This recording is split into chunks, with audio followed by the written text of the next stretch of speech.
The Robotic Industries Association wishes to thank the following member companies for their support, which made the production of this video possible.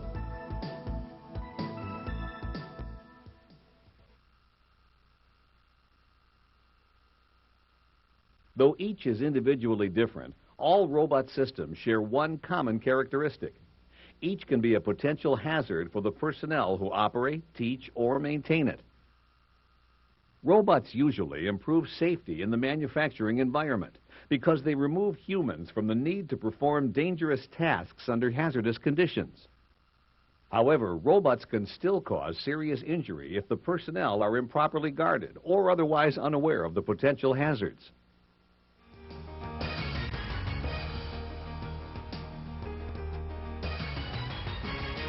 The Robotic Industries Association, a leader in robot safety for over 25 years, has updated the American National Standard for the safe use of industrial robots and robot systems. This 1999 standard provides guidelines for the manufacture, remanufacture, installation, and safeguarding of industrial robots. Because every robot system is different, the standard should be used as the foundation for developing a specific safety training program suited individually to each robot application. The 1999 standard is divided into 14 sections. The scope, purpose, applications, and exclusions of the standard. Normative references. Definitions. Manufacture, remanufacture, and rebuild of robots. Performance requirements of safeguarding devices. Installation of robots and robot systems. Introduction to safeguarding of personnel. The prescribed method of safeguarding personnel. The risk assessment method of safeguarding personnel. The implementation of safeguarding personnel. Safeguarding devices. Maintenance of robots and robot systems. Testing of robots and robot systems. And safety training of personnel. Additionally, there are 5 informative annexes to help understanding the standard. This video presents an overview of those sections of the standard that specifically address the safeguarding of personnel. After viewing the program, the entire standard should be reviewed for more detailed information on robot safety. Every robot system is different in terms of size, speed of motion, and payload capacity. The following 3 examples illustrate some of the important ways that robots vary from one another. In our first example, the robot system performs a material handling function for an induction hardening process in the manufacture of front-wheel drive axles. The robots are mounted in an overhead or gantry position. The end effectors, the tools used by the robot to perform its task, are in this case grippers. Other end effectors might be suction cups, paint spray apparatus, loading electrodes, or metal cutting devices. In our second example, the robot is in a robotic tray handling system used by the United States Postal Service. In our final example, the robot system performs a general spot welding function for automotive body assembly. The cell is comprised of multiple robots, some pedestal mounted, some floor mounted. The robots use spot welding guns as end effectors. Another important difference between robot systems is the displacement at which the robot can move, as demonstrated in this animation. A robot's joints, such as its elbow and wrist, allow it to be flexible and move through large areas of space, both vertically and horizontally.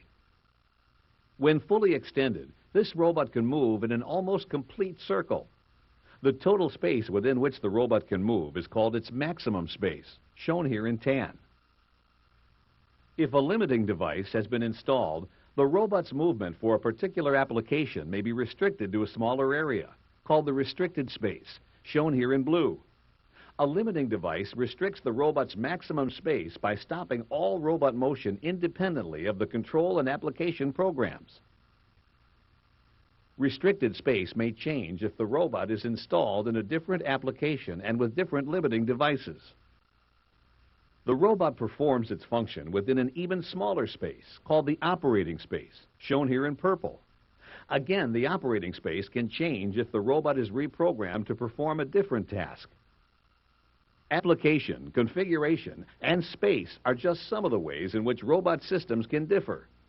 Every system can be different, and every difference presents a new set of potential hazards for the personnel who work with it.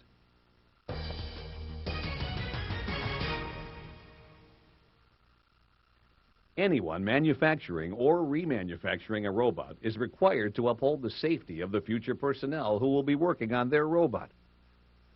Of primary importance is to install reliable safety circuitry so that any single component failure shall not prevent the stopping action of the robot. The pendant or teaching control device shall have an enhanced enabling device using a 3-position switch, which when continuously held in a detented position permits motion. Releasing or fully depressing the switch shall immediately stop the robot motion. Other important information about the manufacture, remanufacture, and rebuild of robots can be found in Section 4 of the Robot Safety Standard. A robot can carry heavy weights, move quickly over large distances, or use sharp or otherwise dangerous end effectors when performing a task. Personnel in the robot's environment can be at risk of injury if safety practices or procedures are not utilized. To maximize personnel safety in a robot environment, users must ensure that the system be installed in accordance with the installation guidelines presented in Section 6 of the Robot Safety Standard. The installation guidelines cover installation specifications, environmental conditions, location of robot controls, safety-related software, use of limiting devices, proper grounding, power disconnect, stopping circuits, equipment shutdown, and other important considerations. Refer to Section 6 of the Robot Safety Standard for more detailed information on robot installation.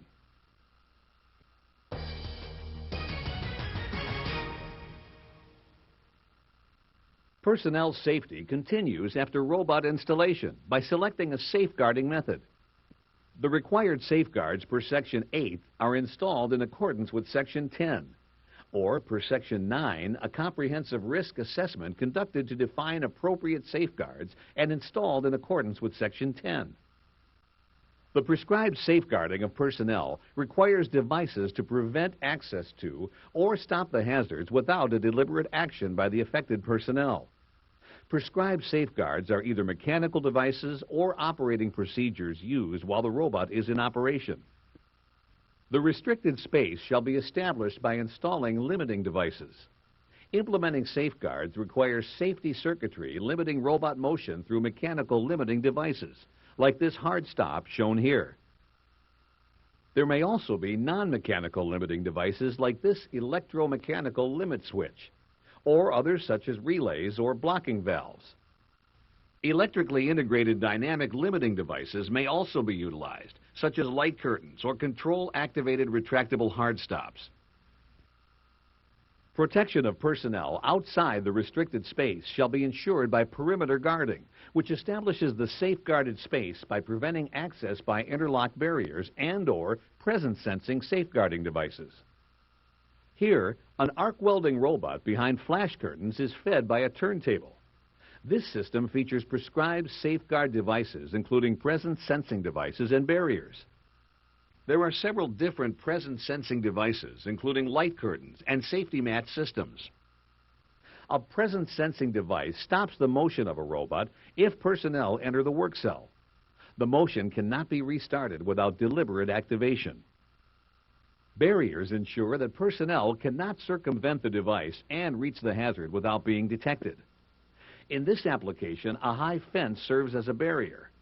Barriers must cover an area between 12 inches and 60 inches off the floor as a minimum. Barriers shall contain hazards like loose parts, which would become projectiles. Flash curtains can also contain hazards, but mainly serve to protect the personnel's vision from the arc welding process. An interlock barrier, such as this interlocked access gate, allows access to the robot when necessary. If open, the robot's motion stops and cannot be restarted without deliberate activation. Like all robots, this system also includes awareness lights that warn the personnel of an approaching or present hazard. Personnel required to perform tasks within the safeguarded space shall be protected by preventing the reinitiation of any motion or hazardous process from any other source, providing clearance, limiting motion to allow speed, and compliance with teach requirements. Pendants used inside the safeguarded space must be equipped with an enabling device or function. The pendant shall have an emergency stop circuit and shall be designed with single point of control, so that initiation of the robot motion from any other source will be prevented. Point of operation hazards are usually a function of the robot end effector. For example, weld flash, spraying processes, grinding, and deburring may present hazards to operators, maintenance, teachers, or other personnel. Refer to Section 10 of the Robot Safety Standard for more detailed information on required safeguard implementation.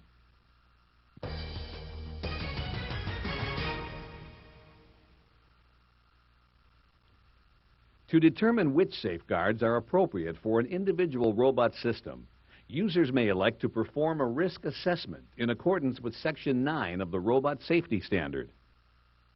Different robot systems need different safeguards.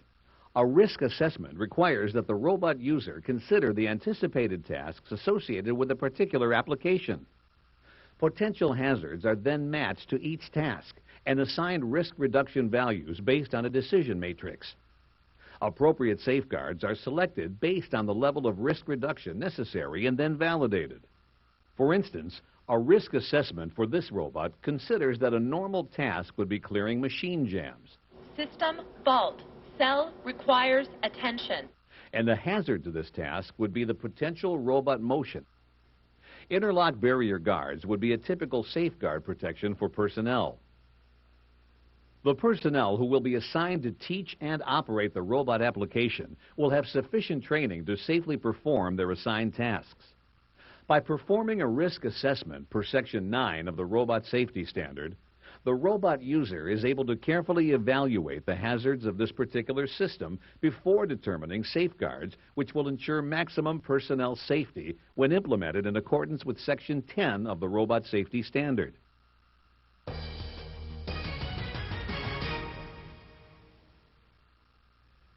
Safeguards must be established for each operation associated with the robot system.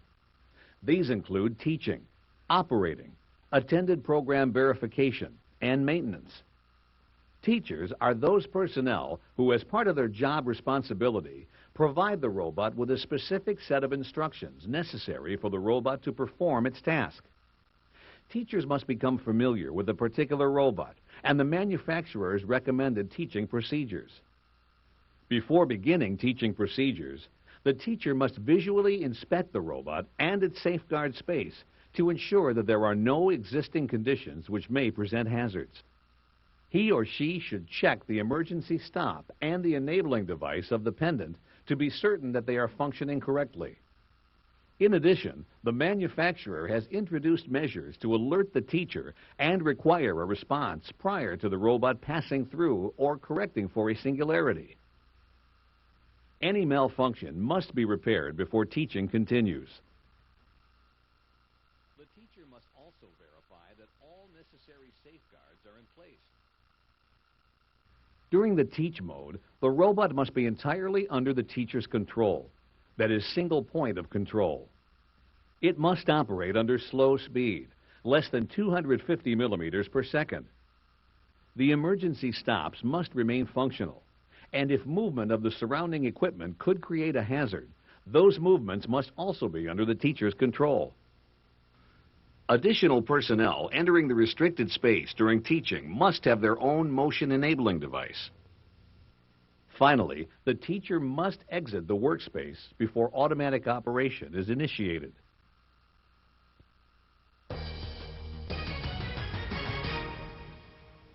Operators are those personnel who, as part of their job assignment, start, monitor, and stop the operation of a robot. An operator could be the person who starts the robot at the beginning of a work shift, or the person who feeds parts to the robot and initiates each cycle. The operator is responsible for verifying that the required safeguards are in place and in operation. The safeguards must prevent the operator from being in the restricted workspace during the robot motion, or prevent the robot from moving while any part of the operator's body is in the space. Operators should be trained to recognize known hazards associated with each assigned task involving the robot, and instructed in the proper operation of the robot system.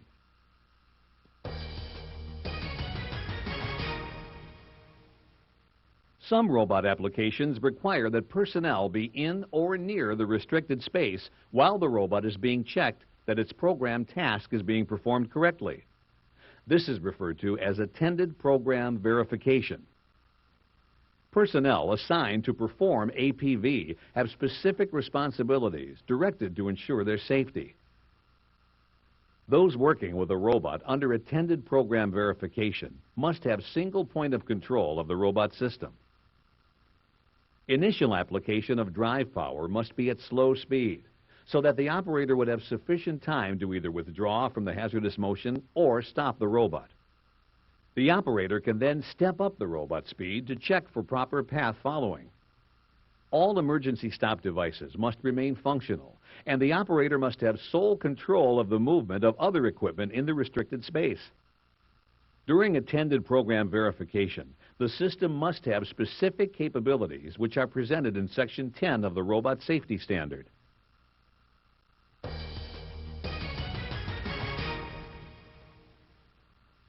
Personnel who maintain a robot are responsible for keeping it in proper operating condition and restoring it to proper operating condition after damage or malfunction. These personnel must be properly trained to perform their task, and they must be safeguarded while working with the robot. Before entering the restricted space, maintenance personnel must visually inspect the robot to determine if any conditions exist which may present a hazard. If they will be using pendant controls, they should ensure that the motion control, emergency stop, and enabling device are functional. If not, they must be repaired before entering the robot's restricted space. Maintenance personnel must have control of the robot while they are in the restricted space.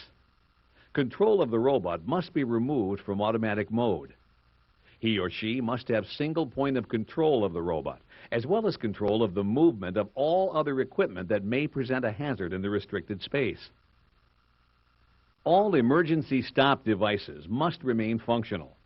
Before restoring the robot to automatic operation, maintenance personnel should exit the restricted space. Commencing system startup. Now in automatic operation.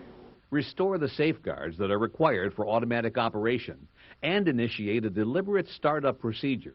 Additional safeguarding responsibilities for teachers, operators, and maintenance personnel are outlined in Section 10 of the Robot Safety Standard.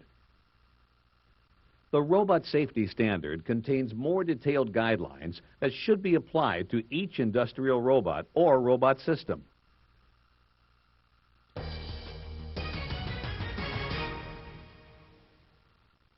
As a robot user, your safety and the safety of your fellow workers will be enhanced by adopting these guidelines and following other safety training programs that have been developed for your application. The Robotic Industries Association invites your participation in one of its standards development subcommittees. RIA is the only trade organization in North America organized specifically to serve the field of robotics. It has a wealth of resources for companies using or planning to use robotics. In addition to this standard on robot safety, the association also provides books, videotapes, CDs, market studies, supplier directories, and related information that can help your company more effectively utilize robot technology. The association also offers customized in-house training programs designed to meet your specific needs. For complete details on RIA membership benefits and user resources, visit our website or contact us.